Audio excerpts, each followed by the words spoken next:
स्वामी समर्थ महाराज, गजानन महाराज, शंकर महाराज, साईबाबा यांच्यावरती तर आपण बोलणार आहोतच. पण आजचा आपला पॉडकास्ट अध्यात्म याच्यावरती असणार आहे. तर त्याच्यावरतीच आपल्यासोबत आहेत बोलायला मिलिंद कर्वे सर. तर चला त्यांना भेटूया. नमस्कार सर. नमस्कार. तुमचे खूप खूप स्वागत आहे. नमस्कार सगळ्यांना, माझा नमस्कार. थँक्यू तुम्ही आल्याबद्दल. थोडक्यात 2 शब्द आमच्या प्रेक्षकांना सांगा तुमच्याबद्दल. या पॉडकास्टमध्ये आता गणेश जे काही प्रश्न विचारणार आहे त्याची माझ्या परीने उत्तरं द्यायचे मी प्रयत्न करीन. बघूया आता कितपत लोकांना ते रुचतंय, कारण काय प्रत्येकाला हल्ली आध्यात्मिक जाणीवा प्रत्येकाच्या प्रगल्भ झालेल्या आहेत. बरोबर. आणि बऱ्याच लोकांना म्हणजे विशेषतः तरुण पिढीला याच्यामध्ये प्रचंड इंटरेस्ट निर्माण झालेला आहे. पण दुर्दैवाची गोष्ट अशी मला वाटते की तरुण पिढीला योग्य मार्गदर्शन ह्या क्षेत्रामध्ये जे मिळायला पाहिजे ते सध्या मिळत नसल्या कारणाने तरुण पिढीला अनेक प्रश्न पडलेले आहेत की नेमकं अध्यात्म म्हणजे काय हो, अध्यात्माचं नेमकी व्याख्या करायची तरी काय. बरं, ती करायची केली समजा अध्यात्माची व्याख्या, तर त्या व्याख्येला धरून आम्ही आमचा आध्यात्मिक प्रवास कसा काय करायचा बरोबर हे तरुण पिढीला आजच्या समजलं पाहिजे. म्हणण्यापेक्षा त्यांना कोणीतरी योग्य मार्गदर्शक पाहिजे. खूप छान, खूप आणि छान. दुर्दैवाने आजच्या पिढीमध्ये असं म्हणजे आजच्या जमान्यामध्ये किंवा आजच्या समाजामध्ये असे मार्गदर्शक गुरूंची किंवा मार्गदर्शकांची संख्या खूप कमी आहे. आणि कमी का आहे तर याच्या मागे अनेक कारणं असू शकतात. ते कमर्शियल कारणं म्हणू आपण त्याला, की आजकाल गुरु हा कमर्शियल झालेला आहे. म्हणजे खरा गुरु हा शोधावा लागतो. मुळात आधी माझं म्हणणं असं आहे की खरा गुरु शोधायची खरी काही गरज नसते. याचं कारण असं आहे की खरा गुरु हा कधीही आपल्याला स्वतःहून सापडत नाही. म्हणजे माझं असं म्हणणं आहे की भरगच्च गर्दीने भरलेल्या ट्रेनमध्ये एखाद वेळेला तुमचं जर पाकिट मारलं गेलं, तुमचं वॉलेट जर मारलं गेलं, तर ते त्या गर्दीमध्ये एखाद वेळेला मिळू शकेल. पण गुरु मिळणं फार कठीण आहे. पण आजकाल असं झालंय की आमचे हे गुरु, आमचे ते गुरु, त्यांचे हे चमत्कार, त्यांचे हे चमत्कार, हे सगळं इतकं काही बोकाळलेलं आहे. त्या चमत्काराला भुलून आणि चमत्कृतीपूर्ण कृतींना भुलून जी मंडळी अक्षरशः दुर्दैवाने असं म्हणावंसं वाटतं की भुलली जातात. आणि त्याच्यामध्ये होतं असं की मग कुठंतरी वाट चुकलेल्या प्रवाशांसारखी त्यांची अवस्था होती. अगदी बरोबर. तर सर तुम्ही एवढं चांगल्यारीत्या सांगितलं, तर आता अध्यात्मावरूनच तुम्हीच आम्हाला सांगा की अध्यात्म म्हणजे नेमकं काय. अध्यात्म म्हणजे आधी आत्म्याला ओळखणं. आधी स्वतःच्या आत्म्याला ओळखणं. तर स्वतःच्या आत्म्याला ओळखणं म्हणजे नेमकं काय. आपल्याकडे ही थिअरी कायम मांडली जाते की पुनर्जन्माची थिअरी. अनेक लोक त्याला चुकीचं मानतात की असं काही नसतं, एकदाच माणूस जन्म मिळतो मनुष्याचा, ते पुनर्जन्म वगैरे सगळ्या भाकड कथा आहेत असं बोलायची फॅशन आहे आजकाल. पण एकीकडे आपण म्हणतो की पुनर्जन्म आहे आणि पुनर्जन्म नाकारतो, पण अनेक लोक नाकारतात. पण आपल्याला शाळेमध्ये शिकवलेली जी डार्विनचा सिद्धांत आहे, डार्विनचा जो उत्क्रांतीवाद आहे, तो उत्क्रांतीवाद मात्र आपण परीक्षेमध्ये आधी नेटाने त्याची उत्तरं लिहितो मार्क मिळवण्यासाठी, आणि तो उत्क्रांतीवाद लक्षात राहतो. काय आहे डार्विनचा उत्क्रांतीवाद? की माकडापासून मनुष्य विकसित होत आजच्या मनुष्याच्या लेवलपर्यंत आलेला आहे. म्हणजे आजच्या प्रगतीपर्यंत आलेला आहे. अपग्रेडेशन म्हणतो आपण त्याला, तसं आहे ते माणसाचं. मग जेव्हा माकडापासून जर आपण उत्क्रांत होत आज इतक्या लेवलपर्यंत आलो असू, तर मग हे काय आहे? मग कुठेतरी एक माकड आधी होतं ना, त्याचा मृत्यू झाल्यानंतर पुढचं किंवा त्याच्यामध्ये जे काही बायोलॉजिकल चेंजेस होत गेले, ते चेंजेस मग काय फक्त एकाच देहात झालेत का? ते माणसाच्या जीन्समध्ये पसरत गेले आणि त्या जीन्समधनं एकात एक असं करत जे प्रोडक्शन पुढे होत गेलं. म्हणजे ही सायन्सची थिअरी आहे. तर ती उत्क्रांतीवादाचा जर आपण सिद्धांत खरा मानत असू, तर उत्क्रांतीवादाच्या सिद्धांतालाच आपण असं म्हणू शकतो की मग आत्म्याचा प्रवास आपल्याकडे जो म्हटलेला आहे की आत्मा कायम पुनर्जन्म घेतो, म्हणजे नवीन शरीर शोधतो कुठेतरी. आता ही पुनर्जन्माची भानगड आत्मा का करतो? तर याच्यामध्ये असं एक सिद्धांत असा आहे की आत्म्याला कायम मुक्तीचा सोहळा हवा असतो. आपल्याकडे बघा मोक्ष आणि मुक्तीच्या गप्पा लोक मारत असतात त्याच्यामध्ये. ती मोक्ष आणि मुक्ती म्हणजे नेमकं काय? ती कुठे बाजारात विकत मिळते का? तर ती बाजारात विकत मिळत असेल तर ती आपल्याला खरेदी का नाही करता येत, हा एक मोठा प्रश्न असतो. बरोबर. म्हणजे मला आता एक आठवण झाली याच्यामध्ये, की एका स्वामींना असं विचारलं, स्वामी म्हणजे स्वामी समर्थ नाही, एक संन्यासी होते, त्यांना स्वामी म्हणत असत. ओके. तर त्यांना असं विचारलं, की अहो स्वामी, एका बाई म्हणाल्या, की आमचा मोक्ष कुठे आहे तोच आम्हाला कळत नाही. तर स्वामी विनोदी होते. ते काय म्हणाले, कालच रात्री तुमचा मोक्ष धुवून तारेवर वाळत टाकलाय, तो वाळला की घेऊन जा आणि मग तुमचा मोक्ष तुम्हाला लखला. असं त्यांनी मासलेवाईक उत्तर दिलं होतं. तर हा मोक्षमुक्ती म्हणजे आता पुन्हा मूळ आपल्या मुद्द्याकडे येऊया प्रश्नाकडे आपण, की अध्यात्म. अध्यात्म. तर आधी आत्म्याला ओळखणं. तर आत्मा हा दर जन्मामध्ये, म्हणजे आपल्या प्रत्येक जन्मामध्ये आपले किती जन्म झाले प्रत्येकाची माहिती नाही. काहींना पुनर्जन्म आठवतो, काहींना अजिबात आठवतच नाही. आणि त्याचे सुद्धा काय म्हणतात त्याला, पास्ट लाईफ थेरपी करणारी पण बरीच माणसं आहेत आपल्याकडे. सगळ्या गोष्टींचं मार्केटिंग PLR आहे. करतात. आहे अगदी बरोबर. आहे ना, मार्केटिंग सगळीकडे आहे. त्यामुळे ते कोर्सेस करणारी पण माणसं आहेत. पण त्याच्यामध्ये त्याच्या कॉन्ट्रोवर्सीमध्ये आपण जायचं नाही, की त्याच्यात खरंच सापडतो का आपल्याला पुनर्जन्म वगैरे. बरोबर. आपला तो विषय नाही, कारण आपण ते काही करत नाही त्याच्यात. बरोबर. तर प्रश्न हा येतो, की मग आत्मा हा दरवेळेला नवीन शरीर धारण का करतो? तर त्या आत्म्याला प्रत्येक शरीर धारण करताना एकच आस असते, की ह्या जन्मात तरी मी हे शरीर धारण केलंय, नवीन जे आहे ते. तर हे जे धारण केलेलं शरीर आहे ते ह्या जन्मात मला मुक्ती मिळवून देणार आहे का, मोक्ष मिळवून देणार आहे का? मग त्या दृष्टीने त्या देहाचं किंवा त्या देहामध्ये अंतर्भूत असलेला जो ऑर्गन नाहीये, म्हणजे शरीरातला जो अवयव नाही, मन, विचार, बुद्धी, हे 3 गोष्टींच्या द्वारे तो मला अध्यात्माची कास धरून मला ह्या जन्मात मुक्तीचा सोहळा दाखवणार आहे का? आणि मुक्तीचा सोहळा आत्म्याला म्हणजे कसा अपेक्षित असतो, की मला पुन्हा पुन्हा पुनरपि जननम पुनरपि मरणम पुनरपि जननी जठरे शयनम हे नको आहे. मला पुन्हा पुन्हा त्या जन्म मृत्यूच्या चक्रात अडकायचं नाहीये. मला मुक्त व्हायचंय. तर मुक्त व्हायचंय म्हणजे नेमकं कुठं जायचंय? तर जे आपण परमात्म्याचं स्वरूप समजतो, एक सगुण स्वरूप आहे आणि निर्गुण स्वरूप आहे. निर्गुण म्हणजे निर्गुण निराकार परमात्मा, असं ज्याला आपण म्हणतो तो. आणि निर्गुण निराकार परमात्मा हा अवतार कार्यामध्ये येतो तेव्हा त्याला मनुष्य देह धारण करावा लागतो. तुम्ही असं कधी ऐकलंय का, की एका झाडावर गरुड बसलेला आहे, तो साक्षात्कारी आहे, तो अवतारी पुरुष आहे. त्या गरुड मनुष्यवाणीने बोलतोय, पण अवतारी पुरुष आहे. पण त्याला परमात्म्याला असे विचित्र देह धारण करायची काही आवश्यकता नसते, कारण परमात्म्याला सुद्धा, परमतत्वाला, परमात्मा म्हणजे परमतत्व, त्या परमतत्वाला सुद्धा मनुष्य देहाची भुरळ पडते. मग तो एकदा का मनुष्य देहामध्ये अवतरित झाला, मग तो रामराणा असेल, श्रीकृष्ण असेल, परमात्मा असेल आणि कुणी असेल, तर ह्या सगळ्यांचे जे अवतार होतात, अवतार म्हणजे अवतीर्ण होतं. अवतीर्ण म्हणजे काय, तर निर्गुण निराकारामधनं अणुरेणूंच्या द्वारे शरीर धारण करणं, याला अवतीर्ण होणं असं म्हणतात. तर त्यांनी काय केलं, की काहींनी मातेच्या गर्भामध्ये जन्म घेणं पसंत केलं, काहींनी, म्हणजे आता नाथ संप्रदायामध्ये असे बरेच नाथांची उदाहरणं आहेत, की ते मातेच्या उदरी त्यांनी जन्म घेतलेला नाही. तर गोरक्षनाथांचा जन्म बघा, मत्स्येंद्रनाथांचा जन्म बघा. मत्स्येंद्रनाथ हे मच्छीच्या पोटी जन्माला आले. आता शक्य आहे का विज्ञानाच्या दृष्टीने विचार केला तर? पण जेव्हा परमात्मा अशा स्वरूपाने जन्म घेतो, की त्यांना मातेच्या उदरी जन्म घ्यायचा नसतो, त्यावेळेला ह्या गोष्टी घडतात, त्याला अवतीर्ण होणं असं म्हणतात. आता हे मग आपण म्हणतो ना, की मग आत्म्याला मोक्ष मुक्तीचा जो सोहळा हवा असतो, तो कशामध्ये विलीन होण्यासाठी, तर ते निर्गुण निराकार जे परब्रह्म आहे त्याच्यामध्ये कायमचं त्याला विलीन व्हायचं असतं. आणि एकदा त्या निर्गुण निराकार परमात्म्यामध्ये विलीन झालं, की पुन्हा परतीचा प्रवास नसतो. म्हणून प्रत्येक जन्मात, म्हणजे प्रत्येक देह जेव्हा आत्मा धारण करतो, त्यावेळेला त्याला एकच आस असते, की हे शरीर मला ह्या जन्मात तरी मोक्ष मुक्तीचा सोहळा दाखवणार आहे का? म्हणजे तिथं अध्यात्म आलंच.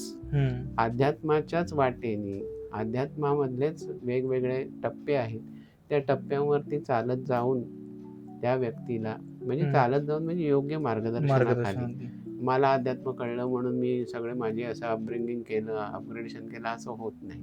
तिथे प्रत्येक ठिकाणी तुम्हाला गुरु लागतो. आणि मोक्ष प्राप्ती जे बोलताय तुम्ही, हा मोक्ष प्राप्ती आहे ती अध्यात्मातूनच येते. हो 100%. असं मी जर इथे या म्हणजे कुठे घरामध्ये तांगड्या पसरून बेडवरती आडवं पडून झोपून राहिलं, मला मोक्ष पाहिजे मोक्ष पाहिजे, 100 वर्ष जगलास तरी मोक्ष मिळणार नाही. हो. कारण अपग्रेडेशनच नाही ना काही. म्हणजे फक्त आराम आणि आराम ह्याच्या पलीकडे शरीराला काहीच मिळणार नाही तुमच्या. मग ते शरीर तरी तुम्हाला तेवढ्या आरामामुळे साथ देईल का? शरीराचे ऑर्गन्स नीट सुरळीत चालतील का? त्याच्यामुळे तुम्हाला अनंत दुखणी जडतील, अनंत रोग जडतील. बरोबर. पण मग आता हे जर आपण विनोदाने म्हटलं की असं कोणी आचरटपणा करूच पण नाही, पण हा आचरटपणा जरी असला तरी असं बाय फ्लूक तुम्हाला मोक्षमुक्ती मिळत नाही. बरोबर. त्याच्यासाठी योग्य ठिकाणी अध्यात्माची कास धरावी लागते.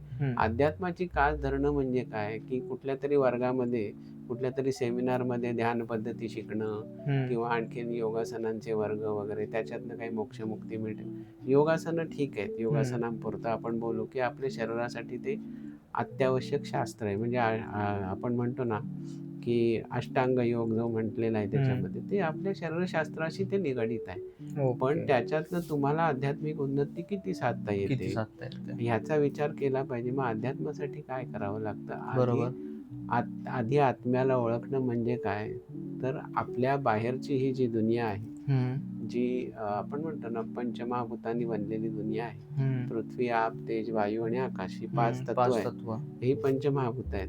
ती जी अखिल ब्रह्मांडामध्ये किंवा अनंत कोटी ब्रह्मांडामध्ये जी विद्यमान आहेत, ही पंचमहाभूत, तीच पंचमहाभूत या शरीरामध्ये पण विद्यमान आहेत. आपल्या शरीरामध्ये सुद्धा अग्नी आहे, पृथ्वी तत्व आहे, अग्नी तत्व आहे, पृथ्वी तत्व आहे, आकाश तत्व आहे, वायू तत्व आहे आणि जलतत्व आहे. मग जेव्हा आपण आयुर्वेदाचा विचार करतो तेव्हा तिथे म्हणतात ना वात, पित्त, कफ.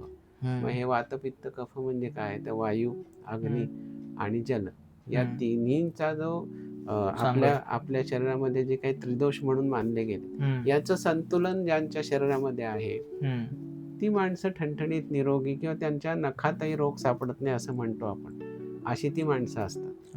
आणि ज्यांच्यामध्ये त्रिदोष बिघडलेले आहेत, त्रिदोष संतुलित नाही आहेत, त्याच्यामध्ये कुठल्या तरी एक व्याधीचा प्रादुर्भाव असतो. म्हणजे वातविकार आहे, पित्तविकार आहे किंवा कफाचा विकार आहे, जो पाण्याशी, जलाशी संबंधित आहे, जलतत्वाशी. तर ही जी पंचमहाभूत युनिव्हर्समध्ये विद्यमान आहेत, तीच ह्या शरीरामध्ये विद्यमान आहेत. बरोबर. आणि मग ह्यांचं संतुलन साधल्यानंतर, म्हणजे अध्यात्मामध्ये आपण काय म्हणतो, असं म्हणू शकत नाही आपण की, पण अवतारी पुरुषांच्या बाबतीत हे म्हणता येतं की अवतारी पुरुष हे सर्वस्वी स्वतः, म्हणजे त्यांचं शरीर अतिशय संतुलित होतं. याचं कारण असं आहे, जे धारण केलेलं शरीर होतं, म्हणजे ज्यांचा मातेच्या पोटी जन्म झालेला असला तरी सुद्धा, ज्ञानेश्वर माऊलींचं उदाहरण घेऊ आपण, त्यांचा मातेच्या पोटी जन्म झालेला आहे. पण आज ज्ञानेश्वर माऊली संजीवन समाधीमध्ये आहेत. त्यांनी देह त्यागलेला नाही, तो देह आज तसाच, ज्या 16व्या 18व्या वर्षी त्यांनी जी काय संजीवन समाधी घेतली, त्याच अवस्थेत तो टवटवीत देह आहे. याचं कारण असं आहे की त्यातली पंचमहाभूत ह्यांचा त्या पंचमहाभूतांशी, युनिव्हर्सच्या, अतिशय उत्तम ताळमेळ आहे. म्हणजे आपल्याला म्हणायचा उद्देश असा आहे की जे पिंडी, म्हणजे ब्रह्मांडी ते पिंडी, म्हणजे ब्रह्मांडात जे विद्यमान आहे तेच या शरीरामध्ये पण विद्यमान आहे. म्हणजे ह्या पिंड म्हणतो आपण, तुमचा पिंड कशावर पोचलाय हो, आमचं चांगल्या अन्नावर पोचलाय, असं जुनी पिढी म्हणायची. म्हणून आम्ही ठणठणीत होतो, 90 वर्ष जगत होतो, 92 वर्ष जगत होतो, 100 वर्ष. बरोबर. आणि आता 35च हार्ट अटॅक येत आहेत. तर मग त्यांचा 35th हार्ट अटॅक येत आहे, त्यांचा पिंड कशावर पोचलेला आहे? आपण असा विचार, त्यांचाही पिंड अन्न पाण्यावरच पोचलेला आहे. पण आता ते आपण म्हणू शकतो की हा कलियुगाचा महिमा किंवा आता आधुनिक युगाचा महिमा, अन्न पाणी नीट नाही वगैरे, हे वेगळ्या वाटेवरचे मुद्दे आहेत. आपला ते विषय नाही. तर ह्याच्यामध्ये आत्म्याला ओळखणं म्हणजे नेमकं कसं आहे? आत्म्याला ओळखणं म्हणजे की अध्यात्म सांगतं काय, किंवा ध्यान, विशेषतः ध्यान प्रक्रिया, म्हणजे माझा स्वतःचा जोर जास्त ध्यानावर असतो. तर म्हणजे ध्यान म्हणजे काय, एका जागी स्थिर बसणे. आपल्याला अनंत गोष्टींचं विवंचना लागलेले असतात मनामध्ये, विचारांमध्ये किंवा शरीरामध्ये. बघा, साधे शांत पद्मासनात अशी किती माणसं बसलेली दिसतात तुम्हाला रोजच्या व्यवहारात, घरामध्ये.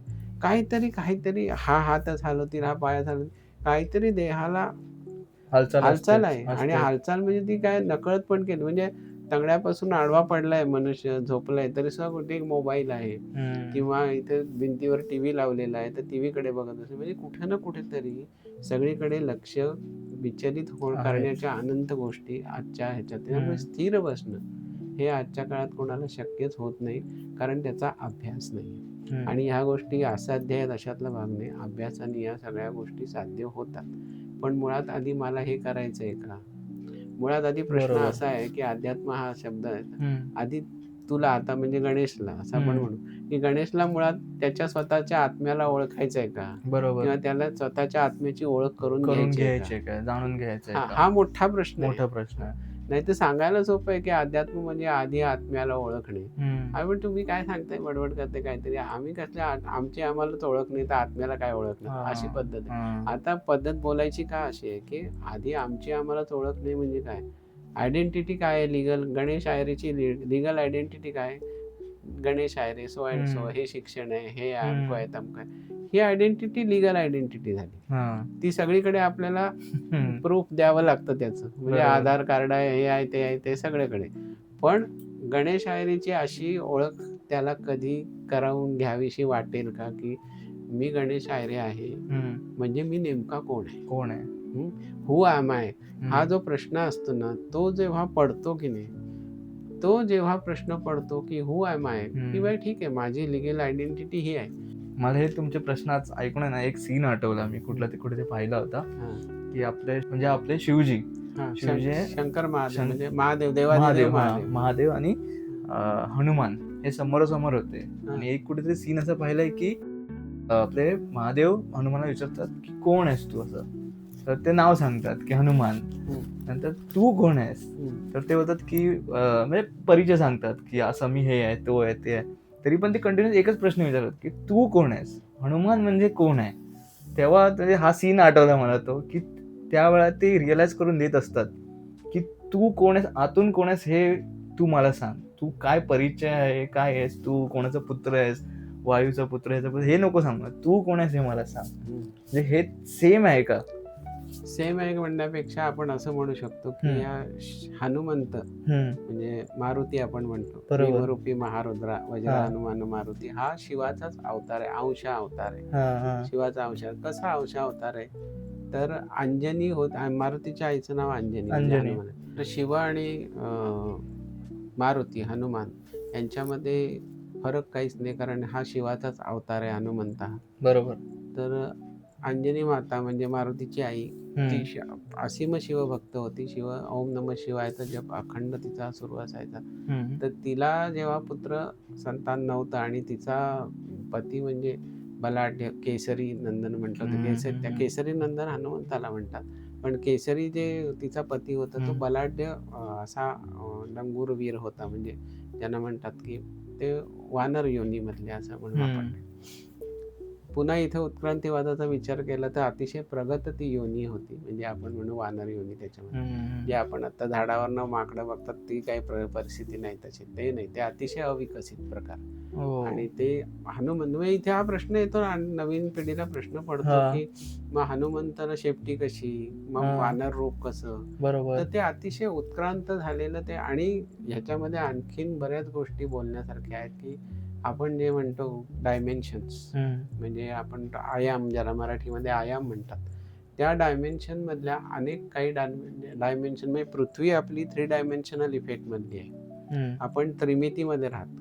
आणि या त्रिमितीच्याही वरती आणखीन बरेच आयाम आहेत, म्हणजे डायमेन्शन्स आहेत. तर त्या डायमेन्शन मधलं हे कुठेतरी अतिशय विकसित असे हे वानर म्हणण्यापेक्षा ते नर आणि वानर असंच एक मिक्सिंग असं म्हणून त्याच्यामध्ये. बरोबर. पण ते प्रभू रामचंद्रांचा जेव्हा अवतार झाला, म्हणजे महाविष्णूंचा, तर त्यांना सहाय्यभूत म्हणून हे आपण म्हणतो त्यांच्यासाठी पृथ्वी तलावर ते आले. तर तिला मग पृथ्वी तलावर एकदा ते आल्यानंतर मानवी आविष्कार, मानवी मन, मानवी विचार याच्यामध्ये ते तत्व अडकणारच ना, कारण शेवटी माणसाच्या देहात आल्यानंतर. तर मग अंजनी होती वानरी, मग तो तिला ती हे लागलं की आता की मला पुत्र पाहिजे, माझा नवरा एवढा जर बलाढ्य आहे तर त्याच्या पोटी पुत्र संतान हे कसं काय शक्य आहे, आणि तो पाहिजेच ना. मग तिने शिवाची आराधना सुरू केली आणि त्याच्यामध्ये इतकी पराकोटीची तिची भक्ती झाली की मग तिने शेवटी प्रार्थना केली शिवाची, की तिला आतनं तो आतला आवाज आपण म्हणतो प्रत्येकाचा, तिला बरोबर. आतला तो आवाज असणार आलेला की नेमकं तुला पाहिजे काय, की ही तपश्चर्या तू करतेस अंजनेरी पर्वतावर, तुला पाहिजे काय पाहिजे नेमकं. काय. तर तिला ते सांगितलं की अंजनी होती वानरी, तिने प्रार्थिला त्रिपुरारी, म्हणजे शंकर, की तुम्ही यावे माझ्या उदरी वानर होऊन शंकरा, ते हराने मानिले महारुद्र पोटी आले, अंजनीचे पुरविले मनोरथ चंद्रमौळीने. चंद्रमौळी शिवच आहे, म्हणून चंद्रमौळी म्हणतात शिवाला, चंद्रमौलेश्वर नाव शिवाचं एक नावच आहे. मग तेथे शंकरा कारण आडन आले वानरपण, हे हा मुद्दा लक्षात घेतला पाहिजे.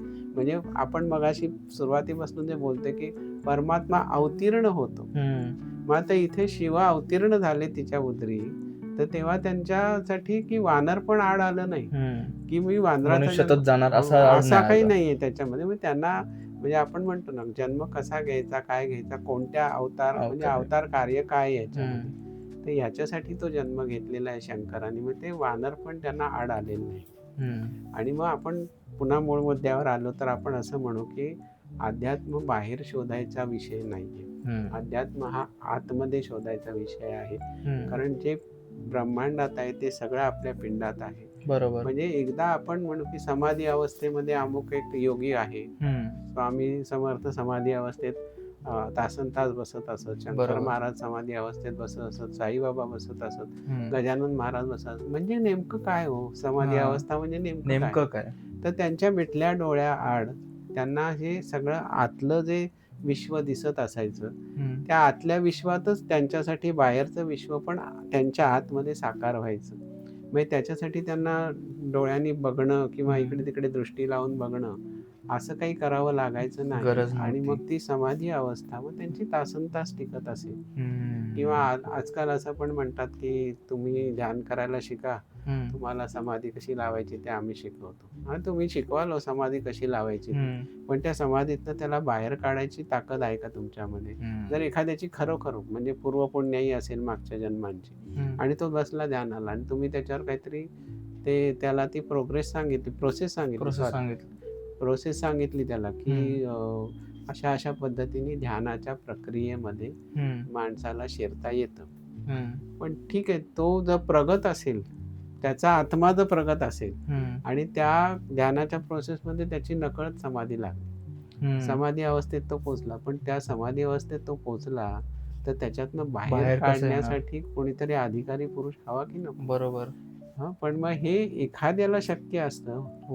आता नवीनच एक मुद्दा आहे की जर एखादा व्यक्ती समजा ध्यानामध्ये असेल, म्हणजे ते महान व्यक्ती असतात आपल्यासारखे नाही, ते ध्यानात असतील, ते समाधी अवस्थेत तसंच जातात आणि तिकडून मग परत त्यांना आपल्या म्हणजे आपण नॉर्मल त्याच्यामध्ये येतो. तर त्याच्यासाठी सक्षम गुरुची आवश्यकता असते ना. म्हणजे गुरुच्या मार्गदर्शनाखाली या गोष्टी झाल्याच पाहिजेत. म्हणजे नाहीतर मी समाधी लावतो म्हणून अशी समाधी लागत नाही, त्याच्यासाठी गुरु कृपा लागते. आणि मी तर असं म्हणेन की आजकाल जे सगळं मार्केट निघालंय की आम्ही समाधी अवस्थेपर्यंत जायचं शिकवतो, पण ती समाधी कसली आहे, निर्विकार समाधी आहे, निर्विचार समाधी आहे का आणखीन कसली, सगळ्या का भाव समाधी आहे का आणखीन काय, अनेक प्रकार आहेत समाधीचे. म्हणजे समाधी 20 मिनिटं टिकू शकते, समाधी अवस्था आहे. समाधी म्हणजे आपल्याला जे वाटतं ना तशी समाधी नाही की ती चित्रातनं फोटोतनं खूप छान दाखवता येते समाधी, तसा प्रकार नाही. समाधी अवस्था म्हणजे ध्यानाच्या खोल प्रक्रियेमध्ये जाणं होय. म्हणजे डीप मेडिटेशन हा जो शब्द आहे ना, डीप मेडिटेशन, तो शब्द जर तो फार बेगडी शब्द आहे. मुळात आधी ध्यानाला इंग्रजी भाषेमध्ये शब्दच नाही. त्यांनी ते आपले सगळे शब्द घेतलेत आणि त्याला इंग्लिश शब्द त्यांनी बनवले, पर्यायी बनवले. ते पर्यायी शब्द आपण हल्ली फार वापरतो. आपण ध्यान म्हणायला लाज वाटते हल्ली, आपण म्हणतो आम्ही मेडिटेशन करतोय. आणि म्हणजे काय करतो, ध्यानच करतोस ना. मग ध्यान म्हणजे काय. मग शंकर महाराज नेहमी म्हणायचे गमतीने की ध्यानाला त्यांच्या समोर कोणी बसव, मग ते म्हणायचे ना त्याला ध्यान करायला बसा, डोळे मिटा, तर शंकर महाराज असं समोर प्रत्येकाच्या मुद्दाम जायचे. महाराज खूप गमती जमती करायचे बरं. आणि हजर जबाबी तर इतके होते, प्रत्येक प्रश्नाचं उत्तर होतं त्यांच्याकडे. कोणताही प्रश्न विचारा बारीक सारीक, त्याच्यावर मासलेवाईक उत्तर असणारच आणि मार्मिक उत्तर असणार. तर महाराज असे ध्यान करायला लोक बसायचे, त्यांच्यासमोर असे हात ओवाळायचे, आहे काय ध्यानाला बसले, असं महाराज विनोदाने म्हणायचे. म्हणजे आता खरोखर आजकाल असंच वाटतं की काय ध्यानाला बसले.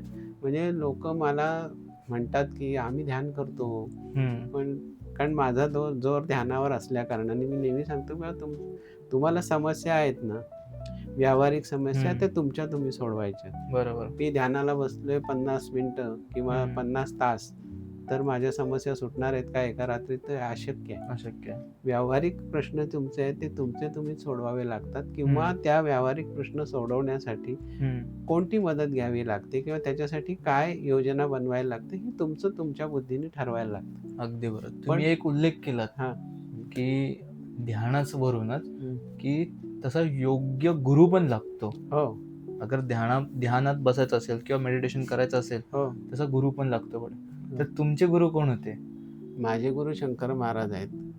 आणि माझ्या नकळत्या वयापासून मला ते समजायला, म्हणजे मी खरं सांगायचं तर आता मग प्रौढी माझं स्वतःचं काही सांगायचं नाहीये मला, पण तरी सांगतो. वयाच्या 3ऱ्या वर्षापासून मला ही जाणीव होती की काहीतरी वेगळं आहे. म्हणजे 3ऱ्या वर्षी माणसाला काय कळतं?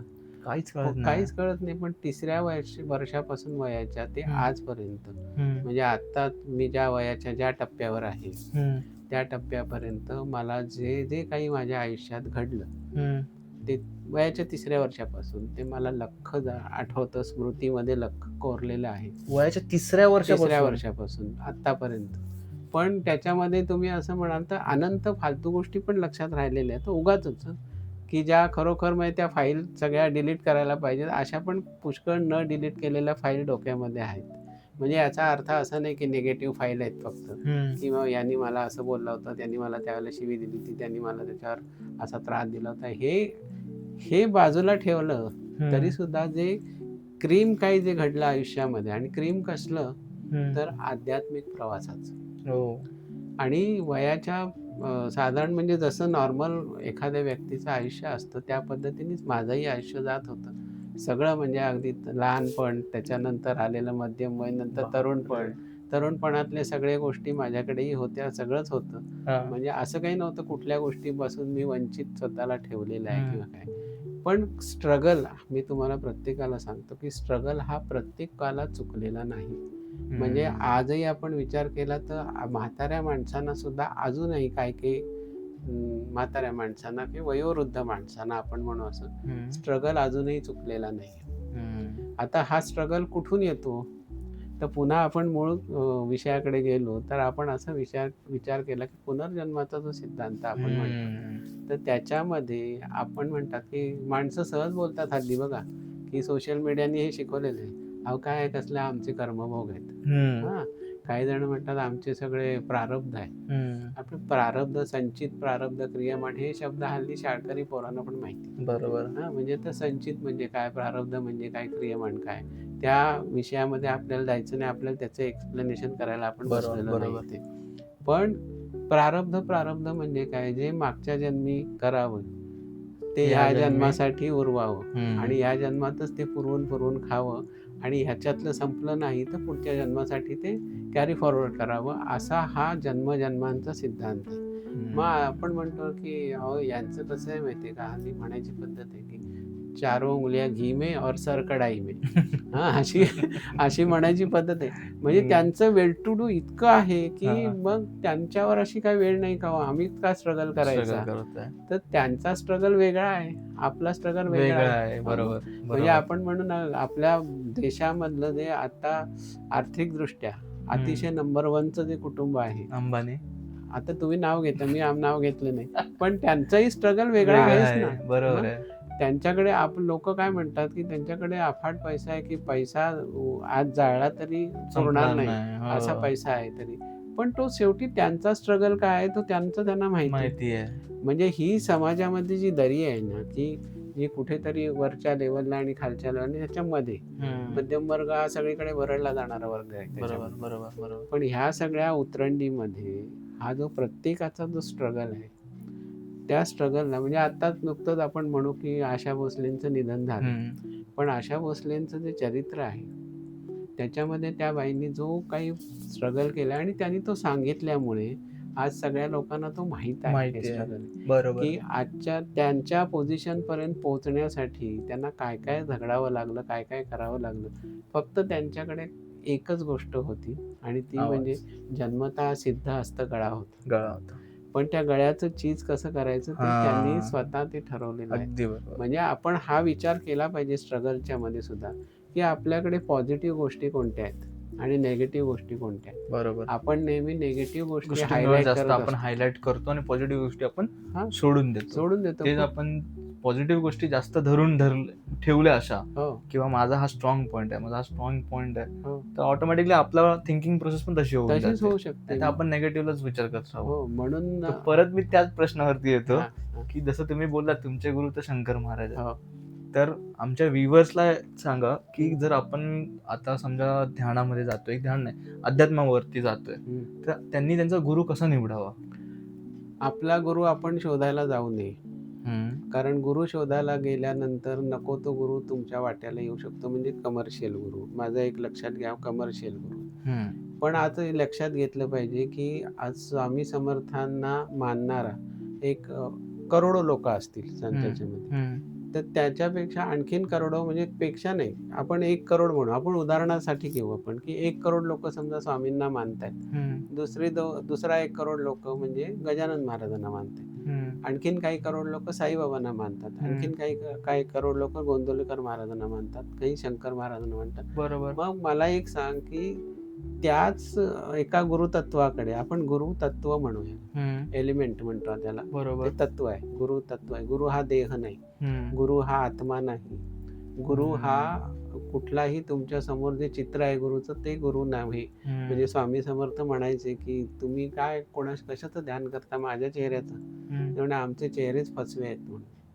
म्हणजे अनेक लोक म्हणतात आम्ही डोळे मिटले की इथं स्वामी दिसतात, इथं हे दिसतात. स्वामी म्हणाले मूर्ख आहेस तू, ते आमचे फोटोच फसवे आहेत, आमचे चेहरेच फसवे आहेत, तू कुठल्या चेहऱ्याचं ध्यान करतो? कारण हम किधर से आया नहीं और किधर गया नहीं, हम गया नहीं, जिंदा आहे. म्हणजे जिंदा आहे म्हणजे नेमकं काय, तर अणुरेणूमध्ये स्वामी पसरलेले आहेत, अणुरेणूमध्ये ही सगळी संत मंडळी पसरलेली आहेत. कोणताही गुरु म्हणजे अवतारी पुरुष किंवा कोणताही संत पुरुष हा देहाने आपल्यामध्ये गेलेला आहे आपल्यामधनं, पण त्या देहाने गेला याचा अर्थ तो पंचमहाभूतात विलीन झालाय अशातलाही भाग नाही.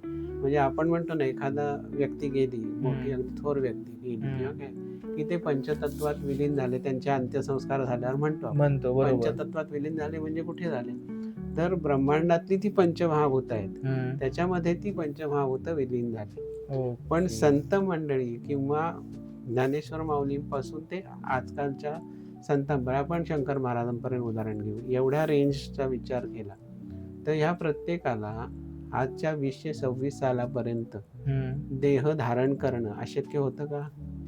कारण त्यांचा तो हातचा मळ होता की म्हणजे जो देह धारण केलाय मनुष्य देह, तो कलियुगाच्या अंतापर्यंत धारण करायला सुद्धा त्यांना काही प्रॉब्लेम नव्हता, पण त्यांनी ती गोष्ट केली नाही, कोणीच नाही केली. स्वामींनी ठरवलं असतं की नाही, मला कलियुगाच्या अंतापर्यंत आहे त्याच ह्याच्यामध्ये फॉर्ममध्ये राहायचंय, तर त्यांच्यासाठी काहीच अशक्य नव्हतं. पण त्या सगळ्यांनी, या सगळ्या मंडळींनी ही गोष्ट कधीही केली नाही. त्यांनी नेहमीच मनुष्याला एकच संदेश दिला या सगळ्यामधनं, की धारण केलेला मनुष्य देह त्यागताना त्यांनी कोणता संदेश दिला, की बाबांनो, निसर्ग नियमानुसार आम्ही वागतो तसंच तुम्हीही वागा. म्हणजे मनुष्याला आपण म्हणतो ना की अमरत्वाचं हे मोह लागलेला, म्हणजे आस लागलेली. मग क्लोन केले ना मध्ये, आता ती डॉली मेंढीचा क्लोन केला तो मध्ये, पण ती जगली नाही जास्ती. पण तो क्लोन कशासाठी केला गेला, की मेंढीसारखी मेंढीचा आपण निर्माण करू शकतो लॅबमध्ये, तसं माणसासारखा माणूस निर्माण करता येणं शक्य आहे. मग हे जेव्हा खटाटोप माणूस करायला लागला ना, तेव्हा एका पॉइंटला त्याच्या लक्षात आलं माणसाच्या, की हे आपण करतोय ते योग्य चुकीचं नाही, आहे. कारण हे निसर्ग नियमामध्ये ढवळाढवळ आहे कुठेतरी. बरोबर ना. आता एका स्पर्मच्या एका कणापासून जन्म होतोय, म्हणजे ते काय आहे, ते प्रोटीनचा कण आहे तो. बरोबर. स्पर्म म्हणजे म्हणजे इट्स अ प्रोटीन. म्हणजे बरोबर. हे बायोलॉजिकली सिद्ध झालेली गोष्ट आहे. हे काय नवीन सांगत नाही कोणाला ते. अगदी बरोबर. तर मग त्या एका थेंबामधनं जर एवढा देह साकार होत असेल, तर तो साकार करणारा आहे कोण? तर तो जो परमात्मा आहे साकार करणारा. मग तो परमात्मा, त्याला जर हा एका स्पर्मच्या एका थेंबामधनं किंवा एका बीजामधनं ते सगळं साकार करता येते. बघा ना तुम्ही कसं. एक साधं लक्षात घ्या, गर्भामध्ये हे डोळे जे निर्माण होतात आईच्या गर्भामध्ये, त्या डोळ्याच्या ज्या लेन्स आहेत, त्या कुठल्या लॅबमध्ये तयार करता येतील? कोणत्याच नाही. मग ह्या लेन्स आहेत डोळ्यामध्ये बसवलेल्या, त्या लेन्स कशा निर्माण होतात ह्याचा कधी विचार केलाय का? मग हे खूप म्हणजे विज्ञानाने विचार केलाय, विज्ञानाने हे सगळे शोध लावलेले आहेत. पण विज्ञान जिथं थांबतं ना, विज्ञान जिथं थिटं पडतं, तिथं अध्यात्म सुरू होतं. आणि मग तिथं अध्यात्म सुरू झालं की मग माणसाला ते प्रश्न पडायला लागतात, हू ॲम आय, मी कोण आहे? अंगावर काटा आला अक्षरशः आता. परत ते स्वामी समर्थांचा तो पिक्चर आहे ना, देऊळ बंधक आहे, हो, त्याच्यामध्ये ते बोलतात, तिथे जो विज्ञान थांबेल तिथे आमचं अध्यात्म सुरू होतं. बरोबर आहे अक्षरशः. आणि म्हणूनच मग स्वामींनी काय केलं, किंवा कोणत्याही संत पुरुषांनी, अवतारी पुरुषांनी, म्हणजे श्रीकृष्ण परमात्मा सुद्धा अजूनपर्यंत त्याला देह धारण करणं अशक्य होतं का? नाही. मग रामरायांनी सुद्धा शरयू नदीमध्ये देह विसर्जन का केलं? किंवा श्रीकृष्ण परमात्म्यांनी काय काय लीला केली, की मी असं पावलावर पाऊल ठेवून बसलोय, त्याला बाण लागतो, ते पण कुठे लागतो? हा, तळपायाला. आणि त्याच्यामधनं काय तर अवतार समाप्ती. म्हणजे हे जे एक आहे, तर याच्यामध्ये त्यांनी एवढंच सांगितलंय, संदेश हा आहे माणसाला, की निसर्ग नियमाप्रमाणे वागलं पाहिजे. निसर्ग तुमच्यासाठी आहे, तुम्ही निसर्गासाठी नाही. निसर्ग माणसासाठी आहे, पण निसर्गाची जी हत्या माणूस आजकाल करायला लागलाय, त्याच्यात होते काय, की माणसाचीच हत्या व्हायला लागली वेगवेगळ्या रूपाने, म्हणजे निसर्गाच्या वेगवेगळ्या प्रकोपाने, असं आपण. मी तुम्हाला एक त्याच्यावरच क्रॉस क्वेश्चन करतो. जसं तुम्ही बोललात की आपले मागचे जन्म होत असतात, की लास्ट PLR आपण बोललो की आपण पुनर्जन्म घेत असतो कायम. तर ह्याच्यावरती तुम्ही कुठे काही लिहिलं आहे का असं? हो, माझे सांगायला हरकत नाही की माझी आतापर्यंत 4 पुस्तकं प्रसिद्ध झाले, त्या आध्यात्मिक कादंबऱ्या आहेत. आणि त्याच्यामध्ये पुनर्जन्माविषयी माझी पहिलं पुस्तक आहे सहेलारे म्हणून. ओके. तर ते पुनर्जन्मावरतीच आधारित आहे. पण ह्या सगळ्या कादंबऱ्या आहेत, या काही लव्ह स्टोरीज नाही आहेत. ओके, कादंबऱ्या असल्या तरी सुद्धा त्या आध्यात्मिक कादंबऱ्या आहेत. म्हणजे याच्यामध्ये काय लिहिलेलं आहे, मी साधारण माझा सांगण्याचा मुद्दा याच्यामधला असा आहे की सामान्यापासून ते असामान्यत्वापर्यंतचा जो माणसाचा प्रवास आहे, माणूस काही करू शकतो.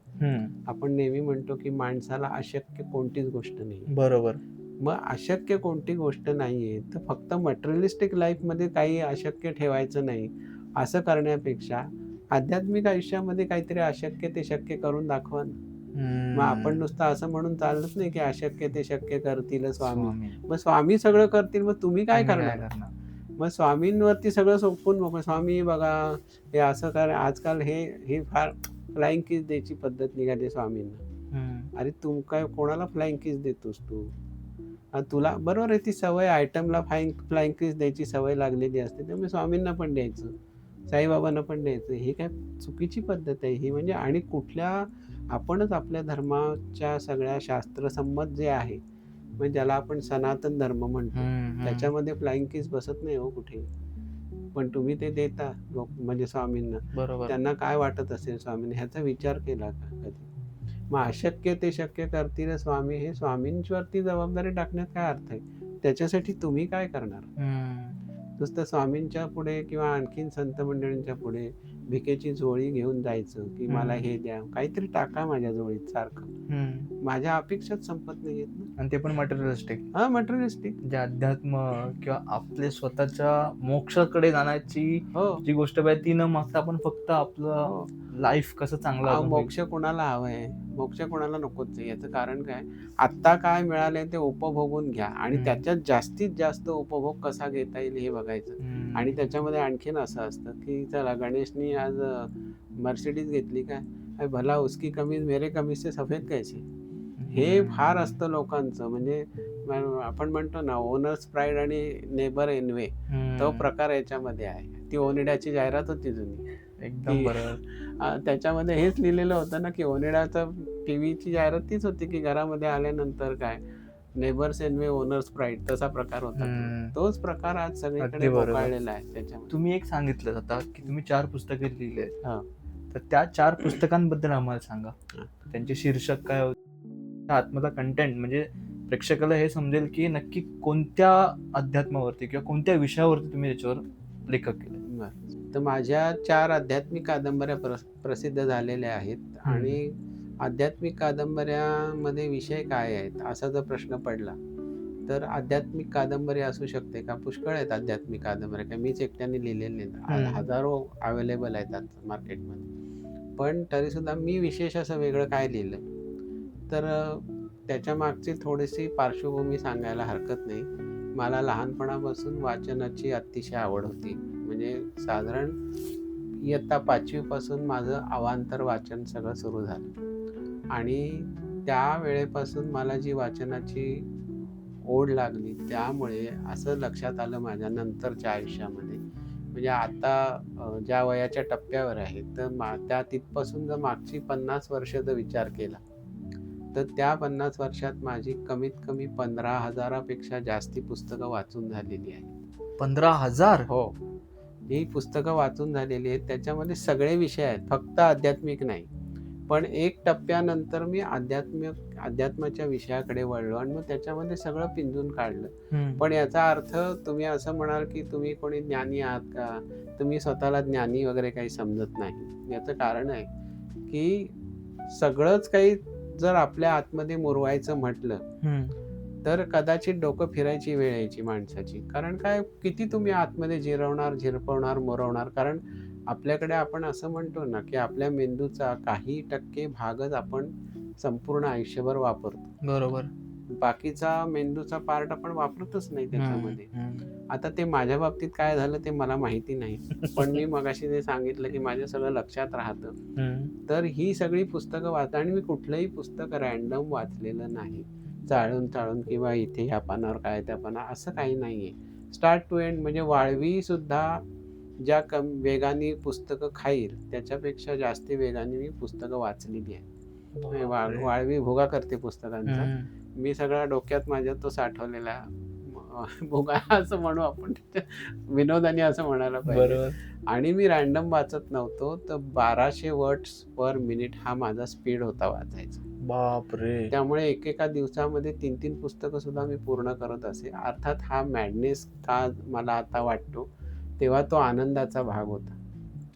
म्हणजे काही जण मला विचारतात की आनंदाची व्याख्या म्हणजे काय, तर आनंदाची व्याख्या माझ्यासाठी एकच आहे, ते म्हणजे मनाचं सक्षमीकरण. मन चंगा तो कठोती में गंगा म्हणतात. तो मनाचं सक्षमीकरण तुमचं असलं, मन जर तुमचं ताब्यात असेल. माझं मन काय माझ्या ताब्यात नाही, कोणाचंच मन कोणाच्याही ताब्यात राहू शकत नाही, कारण मनाला हजारो वाटा आहेत. जरी तो आपण म्हणतो अवयव नसला शरीरांतर्गत, तरी सुद्धा तो इतका काही महान अवयव आहे शरीरामधला, हार्टपेक्षा सुद्धा महान आहे, कारण तो आयुष्यभर माणसाला नाचवतो. तर माझ्यासाठी आनंदाची व्याख्या म्हणजे काय होतं, मनाचं सक्षमीकरण. आणि मनाची सक्षमीकरण मला कशातनं मिळत गेलं, पुस्तकातनं. बरोबर. तर ती पुस्तकं सगळी मला ती वाचायची एवढी वेळ लागलं होतं त्याच्यामध्ये. म्हणजे काही वेळा माझ्या वडिलांनी सुद्धा सांगितलं मला की जरा हे बास आता, म्हणजे हे वेळ फार झालंय म्हणजे. पण त्याच्यामध्ये उलटा असं होतं की वडीलच माझ्यासाठी अनेक ठिकाणाहून नवीन नवीन पुस्तकं विकत घ्यायचे आणि मला ते वाचायला द्यायचे. लायब्ररी लावलेली होती त्याच्यासाठी. लायब्ररीमध्ये तर म्हणजे लायब्ररीमध्ये सुद्धा मी आलो की तो जोकच व्हायचा, कारण की काय, आता किती न्यायचे पुस्तकं वगैरे असं ती माणसं विनोदाने म्हणायचे. कारण माझ्या वडिलांची लाईफ मेंबरशिप होते ठाणे नगर वाचन मंदिरमध्ये. तर तिथे आम्हाला लाईफ मेंबरला 3 पुस्तकं एका वेळेला नेता यायची आणि नुसता मेंबर असायचा त्याला 1 पुस्तक मिळायचं. तर त्याचा आम्ही इतका काही वारेमाप फायदा घेतला की मी दिवसाला 3-3 पुस्तकं पूर्ण करायचो आणि दुसऱ्या दिवशी लायब्ररीत जाऊन बदलून आणायचो. मग ते म्हणाले की काय किती पुस्तकं वाचायची तुम्हाला? म्हटलं तुमच्या लायब्ररीत असतील तेवढी सगळी. बापरे. हा, पण मग त्यातले काही विषय म्हणजे आधी गूढ तत्वज्ञान किंवा म्हणजे ते वयाचा तो टप्पा होता ना. त्या टप्प्यावरती मी म्हणजे 5वी पासून जरी माझी वाचनाला सुरुवात झाली तरी सुद्धा मी काही तेव्हा काही जडजंबाळ तत्वज्ञान वाचत नव्हतं. ते डोक्यावरनं जाणार होतं त्या वयामध्ये. बरोबर. तर त्यामुळे ते काही वाचलं नाही मी तेव्हा. म्हणजे प्रख्यात साहित्य, मग कथा, कादंबऱ्या, कविता यापासून असं ते सगळं प्रवास सुरू झाला माझा. कुठे मग मी बऱ्याच गोष्टी वाचून काढल्या. म्हणजे नाटकं सुद्धा, म्हणजे नाटकांची जी पुस्तकं असतात पूर्वीच्या काळी होती, हल्लीच्या काळात पुस्तकं नाटकांची निघत नाही, ती सुद्धा मी वाचलेली होती सगळी. मी संगीत नाटकं वगैरे सगळं. तर हा ओव्हरऑल मला जो वाचनाचा जो नाद लागला त्याच्यातनं माझी वैचारिक दुनिया ही अशी व्हास्ट होत गेली. आणि सुदैवाने विसरायची काय म्हणतात देणगी मला नसल्या कारणाने, स्मृतीची देणगी असल्या कारणाने. पण तुम्ही असं प्रश्न विचारू शकता कोणी की मग एवढी स्मृतीची देणगी होती, मग तुम्ही अकॅडमिक करिअर काय फार मोठी केलीत का? बरोबर. म्हणजे आता आपण असं म्हणू शकतो ना की मग चोख पाठांतर असेल एखाद्याचं तर बोर्डात पहिला आला, दुसरा आला. मी तसलं काय आलेलं नाही, कारण बोर्ड बिर्ड माझ्यासाठी नव्हतं ते. माझं नेहमी पुस्तक वाचायला मजा नाही. म्हणजे ते बोर्डम होतं माझ्यासाठी आणि हे स्टारडम होतं हे वाचणं म्हणजे ह्याच्यामध्ये. बरोबर. तर ते त्याच्यामध्ये मग झालं असं की मग तो जे आपण म्हणतो शिक्षण जे विहित करायला पाहिजे ते माझं झालं. आणि मला शिकायची प्रचंड आवड असल्या कारणाने आणि माझ्या वडिलांचं त्याला प्रोत्साहन असायचं की तर तुला हे शिकायचं ना, हा कोर्स करायचा ना, ते करायचं ना, तर तू कर. म्हणजे त्यांचं कधी कुठल्या गोष्टीला ना नव्हती की नाही असं करायचं नाही, तसं करायचं, हे काही नव्हतं. म्हणजे रिस्ट्रिक्शन अशा पद्धतीची नव्हती. म्हणजे मला जर मी तासनतास पुस्तक वाचत बसलोय तर वडील कधी ओरडल्याचं मला आठवत नाही की काय चाललंय तुझं, किती वेळ ते बसणार आहेस वाचत, दुसरं काही तुला अभ्यास करायचा की नाही वगैरे. हे असलं काही माझ्या भानगडी माझ्या आयुष्यात आल्या नाही. आणि त्यांना माहिती होतं की अभ्यास करेल पण आपला मुलगा शेवट किती आहे ऍव्हरेज पर्यंत जाणार आहे, म्हणजे टॉपर होणार नाही याच्यामध्ये त्यांना त्याची गॅरंटी होती. कारण काय माझी प्रगती त्या मानाने नव्हती, टॉपर ठिकाणी होती, दुसऱ्या ठिकाणी. तर ते टॉपर होण्याकडे काय नव्हती प्रगती. आणि दुसऱ्याच ठिकाणी म्हणजे कसं होतं की आतमधनं जी पुन्हा विषय अध्यात्मावर आला की नकळत्या वयामध्ये काहीतरी वेगळं जाणवत होतं आतमध्ये, की काहीतरी आपल्याकडे वेगळेपणा आहे जो मी इतर मुलांच्या बद्दल इंटरॅक्ट होत होतो, सगळं होतं, खेळत होतो, सगळं होतं, पण त्यांच्यापेक्षा माझ्याकडे काहीतरी वेगळं आहे. पण ते काय वेगळं आहे ते शोधणं महत्वाचं. शोधणं म्हणण्यापेक्षा ते कळत नव्हतं त्यावेळी, कारण त्या पद्धतीने मी अपब्रिंगिंग माझं स्वतःच होतच नव्हतं ना त्या पद्धतीने. आणि मग म्हणतं काय की तू कशी म्हणालास की मग तुमच्या आयुष्यात तुमचे गुरु कोण होते? तर ते कसं काय झालं तर ते अचानक, म्हणजे आपण म्हणतो ना क्रांती म्हणजे काय, तर आपण म्हणतो ना की राज्यक्रांती झाली किंवा सशस्त्र उठाव झाला, क्रांती ब्रिटिशांच्या राज्यामध्ये असं व्हायचं ना की इथल्या लोकांनी सशस्त्र क्रांती केली किंवा उठाव केला. म्हणजे क्रांती म्हणजे काय, क्रांती या शब्दाचा परफेक्ट अर्थ म्हणजे अचानक घडून येणारा बदल, त्याला क्रांती म्हणतात. मग सर्वसामान्य लाईफ आपलं जे सुरू आहे त्याच्यामध्ये जर हे अचानक जो बदल घडून येतो ती क्रांती, ती माझ्या आयुष्यात आध्यात्मिक क्रांती झाली आणि ती वयाच्या 20व्या वर्षी झाली. म्हणजे तोपर्यंत सगळं वाचन हे सगळं चालूच होतं. मगाशी पुन्हा एक मुद्दा सांगायचा विसरलो मी की या वाचन वेडापोई मी एक गोष्ट माझे नुकसान करून घेतलं, माझ्या डोळ्यांचे शक्ती घालवून बसलो. म्हणजे आंधळेपणा आलेला नाही पण कमी दिसायला लागलं, कारण डोळ्यावर मी एवढे अत्याचारच केलेले आहेत. म्हणजे आजकाल मला आज उलट हसायला येतं की मी पुस्तकं वाचून तरी माझ्या डोळ्यावर अत्याचार केले, पण आताची पिढी तर मोबाईलमुळे डोळ्यांची वाट लावते.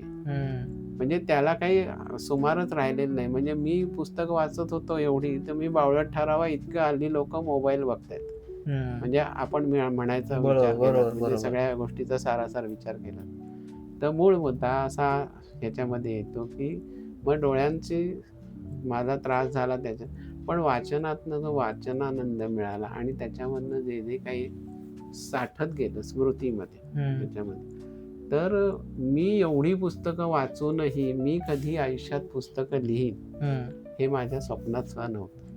हा, आता ह्याला कारणीभूत कोण? मला पुस्तक लिहावंसं का वाटलं? याच्या मागे काय अशी तुम्हाला तुमच्या आयुष्यात काही घटना घडली का? असलं काही घडलेलं नाही, काहीच नाही. असं सहज एक. आणि मध्यंतरी काय झालं की मला जेव्हा माझं गुरुतत्व सापडलं, म्हणजे सापडलं म्हणण्यापेक्षा गुरुच माझ्या आयुष्यात आले. पुन्हा तो मुद्दा सांगावा असं वाटतो की गुरुच्या शोधात जावं का? अजिबात जाऊ नये. गुरुच तुम्हाला शोधत तुमच्या आयुष्यात येतो.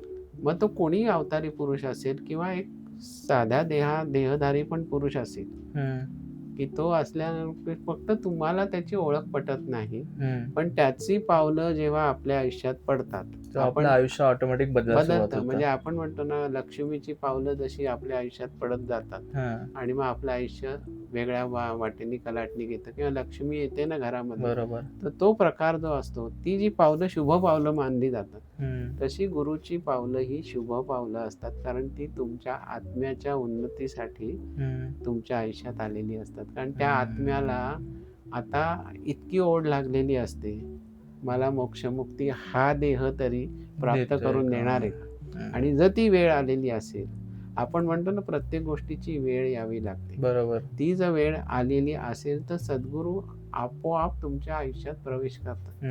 आणि ते प्रवेश केल्यानंतर तुमचं आतापर्यंतचं जे आयुष्य आहे त्याला अशी काही कलाटणी मिळते की तुमचा प्रवास वेगळ्या मार्गाने सुरू होतो.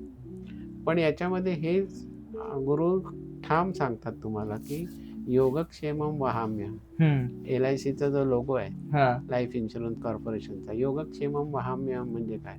की तुझ्या योगक्षेमाची म्हणजे अन्न वस्त्र निवारा, बाकी शौक नाही पुरवत हा गुरु कधी, हे लक्षात ठेवा तुम्ही. अन्न वस्त्र निवारा आणि वेळच्या वेळी तुम्हाला जो लागणारा पैसा, म्हणजे याचा अर्थ असा नाही की तुमच्या खिशात मी करोड रुपये ठेवणार, गुरु ठेवणार आणि मग तुला काय ऐश करायची कर. No, not necessary. म्हणजे पण आत्ता तुला 100 रुपयाची गरज आहे, तर 100ची नोट तुला मिळेल, ती सुद्धा काही चमत्काराने मिळणार नाही, पण त्याची सोय होईल. हे जे विश्व आहे ना, म्हणजे गुरु काय करतात, गुरु कधी शिष्याला, म्हणजे ज्याला शिष्य मानलाय गुरु, त्याला कधीही भणंग अवस्थेत ठेवत नाहीत. पण काही वेळेला गुरु असं करतात, जाणून बुजून का करतात, की तुला सगळ्या परिस्थितीमध्ये टिकून राहता आलं पाहिजे. बरोबर, सगळी परिस्थिती समजली पण पाहिजे. म्हणजे जगन्नाथ कुंटे जे आहेत की नर्मदा परिक्रमे, म्हणजे आता त्यांनी देह सोडलाय, पण नर्मदा परिक्रमेवरती त्यांची पुस्तकं अतिशय प्रसिद्ध आहेत. त्यांनी 4 वेळा नर्मदा परिक्रमा केली होती. तर ते म्हणायचे नाही, ते परखड बोलायचे.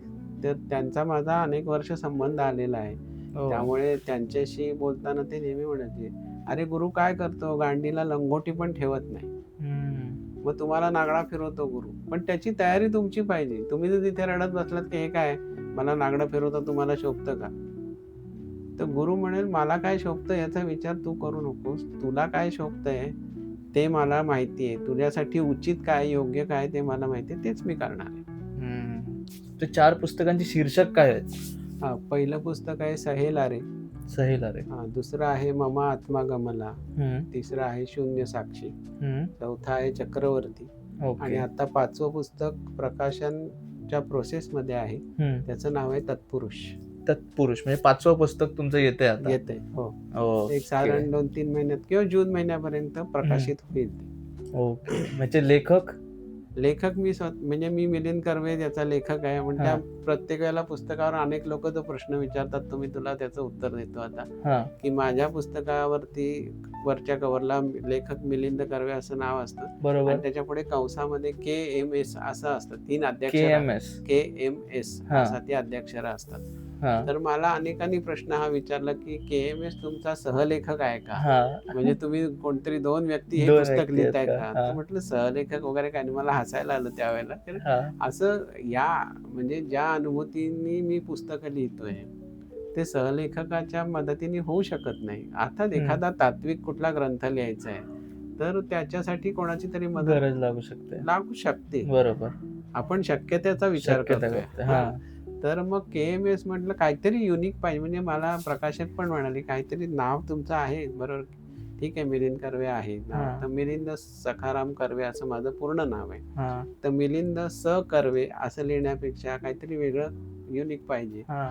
तर मग म्हटलं काय करायचं. तर आपल्याला अनेकांना माहिती आहे की आपण जेव्हा वेगवेगळे फॉर्म भरतो हा. त्याच्यामध्ये एक कॉलम असतो सरनेम फर्स्ट. हा. पहिलं सरनेम टाका आणि मग तर हा. मग म्हटलं ते माझ्या डोक्यात कुठेतरी आलं आणि मग मी तेव्हा असं लिहिलं की कर्वे मिलिंद सखाराम.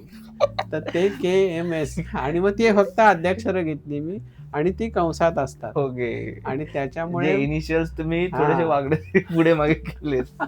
नाही ते आपण फॉर्म भरताना असतं बरोबर. पहिलं सरनेम, युनिव्हर्सिटीमध्ये नंतर स्वतःचं नाव असतं, नंतर लास्ट नेम असतं, मिडल नेम असतं. मिडिल नेम असतं आणि मग Okay. लास्ट नेम असतं. कर्वे मिलिंद सखाराम तसा प्रकार आहे. मी पण एवढा तोच विचार करत होतो KMS काय आहे. तर हा KMS मागचा उलगडा हा आहे. त्याच्यामध्ये माझा कोणी KMS नावाचा सहलेखक नाही. मीच आहे तो. फक्त एक युनिक ओळख म्हणून ते KMS ठेवलेलं आहे. मग तुम्ही असं का लिहिता मग की मिलिंद कर्वे आणि KMS? आणि म्हणजे ते फारच विचित्र वाटतं. म्हणजे आणि म्हणजे ते नाटकाच्या प्रयोगासारखं वाटतं की हिरोचं नाव शेवटी असं ना की आणि म्हणजे पहिले सगळे कलाकारांची नावं आणि मग आणि मग ते हिरोचं नाव. म्हणजे त्याच्या नावावर नाटकं चालतात असं. म्हणजे पहिले काशीनाथ घाणेकर, डॉक्टर श्रीराम लागू यांचं नाव आणि डॉक्टर श्रीराम लागू असं असायचं कलाकारांच्या ह्याच्यात. तर हे काहीतरी विचित्र वाटलं असतं म्हणून मी फक्त नाव आणि त्याच्या पुढे कंसात KMS एवढंच करतो. आणि ते आता तो ट्रेंड बनलाय त्याच्यामध्ये पुस्तकांच्या बाबतीत असं म्हणायला हरकत नाही त्याच्यामध्ये. खूप छान. तर सर तुम्ही ध्यानात असता, तुम्ही ध्यान करता तेव्हा तुम्हाला कधी ईश्वर कृपा अशी जाणवली आहे का